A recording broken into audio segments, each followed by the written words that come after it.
নমস্কার বন্ধুরা, কেমন আছো সবাই? আশা করি সবাই ভালো আছো। তো আমিও ভালো আছি।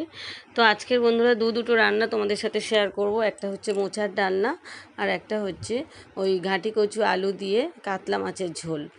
তো মোচার ডালনাটাই মেন তোমাদের সাথে শেয়ার করব। তো দেখো বন্ধুরা, মোচাটা কিভাবে আমি কাটছি। মোচা তোমরা সবাই কাটতে পারো আমি জানি, কিন্তু আমি কিভাবে মোচাটা কাটছি সেটা তোমাদের সাথে একটু শেয়ার করছি। দেখো বন্ধুরা, এই যে মোচার ভেতরে, এই যে মোচার যে ওপরের যে জামাগুলো থাকে, মানে সেগুলো আমি সব ছাড়িয়ে নিলাম। ছাড়িয়ে নিয়ে ভিতরের যে মোচার যে ভিতরে একদম শক্ত মতো একটা ডাঁটি থাকে, দেখো সেইটা আমি ফেলে দেব। এই যে শক্ত মতো যে ডাঁটিটা ফেলে দেব, আর তার মধ্যে একটা সাদা মতো একটা খোসা থাকে, সেই সাদা খোসাটাকেও ফেলে দেব। ওটা নেয় না, ও তো ফেলে দিয়ে ভালো করে এবার মোচাটাকে আমি একদম কুচি কুচি করে আমি কুচিয়ে নেব মোচাটাকে। তো এটা তোমরা ছুরিতেও করে নিতে পারো, ছুরি কাঁচিতেও করে নিতে পারো। তো আমি বটিতেই সব কিছু কাটতে পছন্দ করি, আমার সুবিধা হয় বটিতে বসে কাটতে, তো তাই আমি বটিতেই কাটি। তো এই যে দেখো, আমি একদম কুচি কুচি করে কেটে নিলাম পুরো মোচাটাকে। আর একদম শেষের দিকে আমি মোচাগুলোকে গরম জলের মধ্যে, এই যে গরম জলের মধ্যে আমি ডুবিয়ে রেখেছি পরিষ্কার করে ধুয়ে নিয়ে। তো এবার আমি এগুলোকে সেদ্ধ করে নেব। তো তার আগে আমি কি করব, আমাদের একটা বড় কাতলা মাছ ধরেছে আমাদের পুকুর থেকে, এই কাতলা মাছের একটা ঝোল করব। তো সেটা বিশেষ ভালোভাবে তোমাদেরকে সেটা দেখাবো না, সেটা মানে আমি মোচাটাই মেন দেখাবো। এটা আমি যেরকমভাবে তরকারি করি সেইভাবেই, স্বাভাবিকভাবে মানে সাধারণত যেরকমভাবে করি সেভাবেই করেছি। মাছটাকে প্রথমে ভালো করে ভেজে নিয়েছি, সুন্দর করে বেশ ব্রাউন করে ভেজে নিয়েছি। আর এই যে বাটা মশলার মধ্যে লাগছে জিরে, ধনিয়া আর মৌরি, এটা বাটা আছে, কাঁচা লঙ্কা, জিরে, ধনিয়া, মৌরি আর কাঁচা লঙ্কা একসাথে পেস্ট করে নিয়েছি। আর এদিকে দেখো, জিরে আর হচ্ছে একটু আদা আলাদা করে বেটে নিয়েছি, আর একটু রসুন বেটে নিয়েছি মোচাতে দেবো বলে, মোচার ডালনাতে দেবো বলে এগুলো সব বেটে নিয়েছি। তো হলুদ গুঁড়ো লাগছে, লঙ্কার গুঁড়ো লাগছে, আর একটু সর্ষের তেল লাগছে।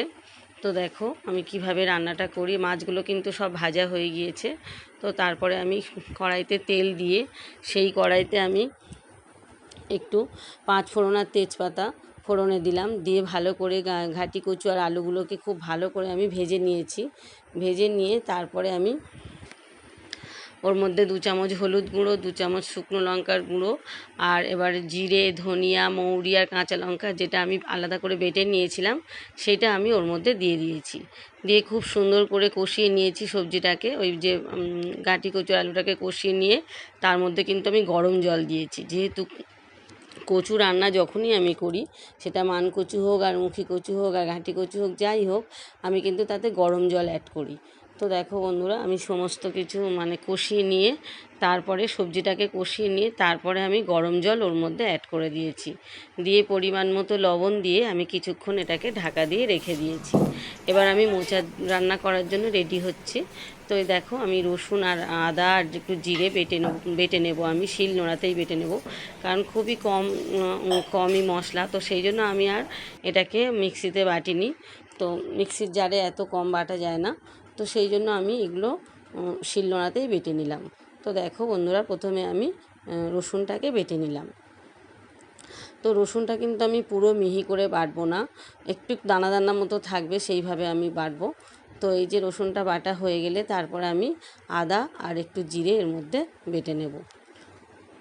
তো তোমরা জানো অনেকেই এটা, যে শিলনোড়াতে বাটা রান্নার কিন্তু মানে শিলনোড়াতে মশলা বাটা রান্না কিন্তু দারুণ টেস্ট হয়, খুবই সুন্দর একটা আলাদাই কিন্তু খেতে ভালো লাগে। যেটা মিক্সি মানে জারে যেগুলো আমরা পেস্ট করি, তার থেকে কিন্তু শিলনোড়াতে রান্না মানে মশলা দিয়ে রান্না করলে তার কিন্তু একটা আলাদাই স্বাদ হয়। তো এই যে আমার বাটা মশলাটা হয়ে গিয়েছে, বেটে নিয়েছি, আর মাছের ঝোলটাও পুরো রেডি। দেখো, ঘাঁটি কচু আলু দিয়ে কাতলা মাছের ঝোল কিন্তু পুরো রেডি। তো এবার আমি মোচাটাকে সেদ্ধ করে নেব। এই যে আমি কড়াইতে কিছুটা গরম মানে জল দিয়ে দিলাম। এবার জলটা বেশ গরম মতো হয়ে গেলে এবার আমি যে মোচাগুলো আর মানে মোচা আর ছোটো ছোটো করে আমি আলু কেটে নিয়েছিলাম, আলুটা ডুমো ডুমো করে খুব ছোট্ট ছোট্ট করে কেটে নিয়েছিলাম। তো আদা রসুন পেস্ট তো হয়ে গিয়েছে, আর মানে পেঁয়াজ আর টমেটো কুচিয়ে নিয়েছি।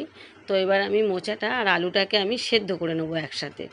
তো আমি এইভাবেই করি। তো অনেকে আবার দেখেছি আলুটাকে আলাদা ভেজে নিয়ে তারপর কষিয়ে দেয়। তো আমি এইভাবেই করি, একেবারে আলু আর মোচাটাকে আমি আলাদা করেই সেদ্ধ করে নিই, নিয়ে তারপরে ওটাকে জল ঝরার জন্য রেখে দেবো। তো তারপরে এবার কড়াইতে আমি একটু তেল দিয়ে তার মধ্যে একটু জিরে ফোড়ন দিয়ে পেঁয়াজ কুচিটাকে দিয়ে দিলাম, তেজপাতা, পেঁয়াজ কুচি আর কাঁচা লঙ্কাটা আমি দিয়ে দিলাম।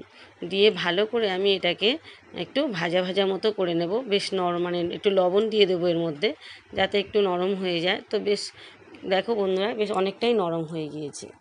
তো এই যে তার মধ্যে আমি রসুনটাকে দিয়ে দিলাম, রসুনটা দিয়ে খুব ভালো করে আমি মশলাটাকে কিন্তু কষিয়ে নেব।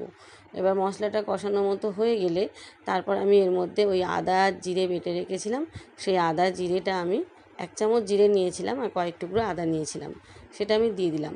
আর এটা দিলাম আমি ওই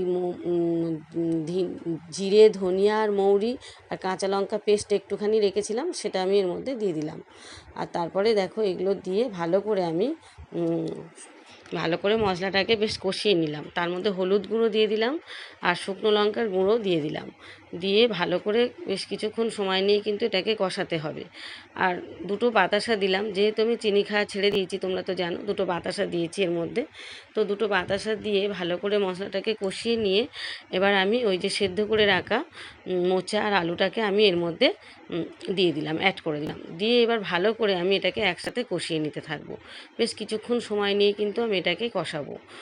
তো জানো তো বন্ধুরা, একটা খুব ভুল হয়ে গিয়েছে, সেটা হচ্ছে মোচাতে কিন্তু একটু ছোলা দিলে ভীষণ ভালো লাগে। তো ছোলাটা আমি ভেজাতে, মানে ভিজিয়ে দিতে ভুলে গিয়েছি বলে ছোলাটা কিন্তু আমার দেয়া হলো না। ছোলাটা দিলে কিন্তু দুর্দান্ত খেতে লাগে, বা একটু চিংড়ি ভাজা দিলেও কিন্তু খুবই সুন্দর খেতে লাগে। তো সেটা আমার আর দেওয়া হয়নি, ভুলে গিয়েছি, কি আর করা যাবে। তো আমি এমনি সাদামাটা করেই করলাম। তো দেখো একটু সামান্য জল ওর মধ্যে অ্যাড করেছি, করে বেশ সেদ্ধ করাই ছিল, আলু আর মোচাটা সেদ্ধ করাই ছিল। তো আরও কিছুক্ষণ বেশ ফোটার জন্য টাইম দিলাম। তো বেশ একটু থপথপ, মানে একটু ঘন মতো বেশ হয়ে গেছে, একটু সামান্য হালকা হালকা গ্রেভি থাকবে, কারণ যেহেতু এটা মোচার ডালনা। তো এবার আমি এটাকে নামিয়ে নেব, আমার কিন্তু রান্নাটা পুরো রেডি। তো আমি এর মধ্যে গরম মশলা গুঁড়ো অ্যাড করে দিলাম নামাবার আগে, আর 1 চামচ ঘি দিলাম, 1 চামচ গরম মশলার গুঁড়ো আর 1 চামচ ঘি দিলাম। তো মোচা রান্নাটা কিন্তু আমার পুরো দেখো রেডি হয়ে গিয়েছে। তো বন্ধুরা, এই পদ্ধতিতে তোমরা করে দেখতে পারো, দারুণ সুন্দর খেতে হয়েছে কিন্তু এই মোচার ডালনাটা। তো একটু ছোলা দিলে খুবই ভালো হতো, তো কি আর করা যাবে, আমি ছোলাটা ভিজিয়ে দিতে ভুলে গিয়েছি। তো বন্ধুরা, সবাই ভালো থেকো, সুস্থ থেকো, সাবধানে থেকো, টাটা।